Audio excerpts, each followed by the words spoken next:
Bravo! আমাদের CM Mamata Banerjee দিল্লিতে মহাকাল temple উদ্বোধন করবেন, মোস্ট প্রবাবলি জানুয়ারি 16। তাহলে উনি কী করলেন?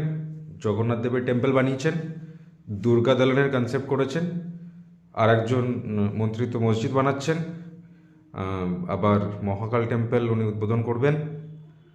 অন্যদিকে অনেকেই রাম মন্দির, এই মন্দির সেই মন্দির তো বানানো চলছেই, স্ট্যাচু বানানো চলছে। যাই হোক, তার অনেক অনেক ধরনের অ্যাপ্লিকেশান থাকতে পারে, অনেক অনেক এক্সপ্লানেশন থাকতে পারে। এত হাজার কোটি টাকা যে খরচা হতে চলেছে দুর্গা দালান বানানো, মহাকাল টেম্পল বানালো, অবভিয়াসলি ভোটের প্রাক্কালে এগুলো আসছে। এগুলো দিয়ে কটা মডেল স্কুল বানানো যেত, যেখানে টেকনোলজি স্কিল্ড বাচ্চারা বড় হতো, বিভিন্ন প্রজেক্ট, বিভিন্ন সমাজের বিভিন্ন স্তরে তাদের অবদান থাকতো।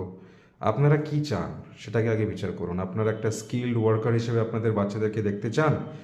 আপনারা কি একটা সায়েন্টিস্ট, রিসার্চ স্কলার, এক্সপ্লোরার হিসেবে আপনাদের বাচ্চাকে দেখতে চান? নাকি কোনো ধর্মপ্রচারক বাবাজি, হ্যাঁ, মন্দিরের কোনো কাজে ব্যস্ত, হ্যাঁ, এই ধরনের এক্সপোজার পেতে দেখতে আপনার সন্তানকে দেখতে চান?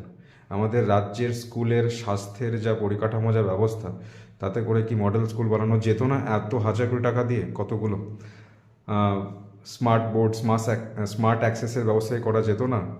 স্বাস্থ্য ব্যবস্থাকে পুরোপুরি ফ্রি পরিষেবা দেওয়া কি এতটাই অবাস্তব যে হসপিটালগুলো গভর্নমেন্ট আন্ডারটেকিংয়ে রয়েছে সেগুলোর কি স্ট্রাকচারাল ডেভেলপমেন্ট করা যেত না? তাদের সার্ভিসটা কি আরও বাড়ানো যেত না? আমরা কি ওয়ার্ল্ড ক্লাস একটা স্বাস্থ্য পরিষেবা দিতে পারি না? বিচার করুন।